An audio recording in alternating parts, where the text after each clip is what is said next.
அனைவருக்கும் வணக்கம். அக்பர் பீர்பால் கதைகள். அக்பரின் அரசவையில் இருந்த பீர்பாலின் புகழ் இந்திய நாடு தவிர அயல் நாடுகளான பாரசீக நாட்டிலும் பரவியிருந்தது. ஆதலின் பாரசீக மன்னர் பீர்பாலை தனது நாட்டிற்கு சிறப்பு விருந்தினராக அனுப்பி வைக்கும்படி மன்னர் அக்பருக்கு ஒரு ஓலை அனுப்பினார். மன்னர் அக்பரும் சில பரிசு பொருட்களுடன் பீர்பாலை பாரசீக நாட்டிற்கு அனுப்பி வைத்தார்.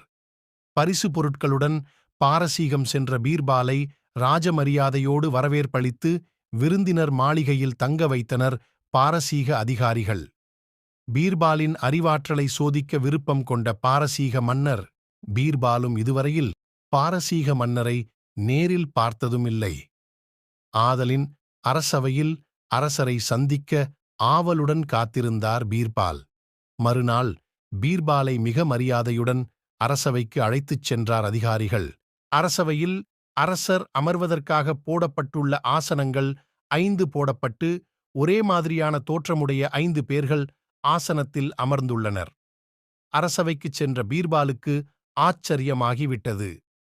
அரசர் அமரும் ஆசனங்கள் 5லும் அரசர்கள் போன்று அமர்ந்திருப்பதைப் பார்த்தார். இந்த 5வர்களில் எவர் அரசராக இருக்க முடியும் என்று யோசனை செய்தபடி நின்றிருந்தார். பின்னர் 5 பேர்களையும் நன்றாக உற்றுப் பார்த்துவிட்டு மிகப் பணிவுடன் அரசர் அமர்ந்திருந்த ஆசனத்தின் அருகே சென்று, மேன்மை மிகு பேரரசே, தங்களை பார்ப்பதில் பெரும் மகிழ்ச்சியடைகிறேன் என்று கூறி மன்னர் கொடுத்தனுப்பிய பரிசுப் பொருட்களை பாரசீக மன்னரிடம் அளித்தார் மாமேதை பீர்பால் அவர்கள். பாரசீக மன்னருக்கு பெரும் வியப்பாகிவிட்டது.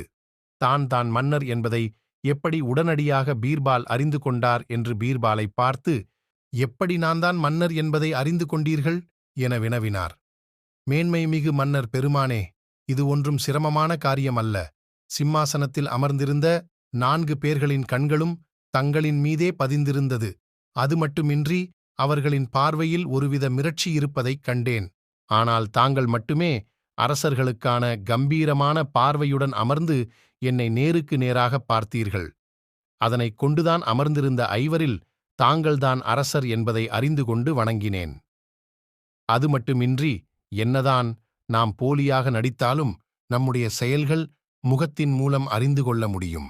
சில நாட்கள் அரச விருந்தினராக இருக்கச் செய்து டில்லிக்கு அனுப்பி வைத்தார் பாரசீக மன்னர். அனைவருக்கும் நன்றி, வணக்கம்.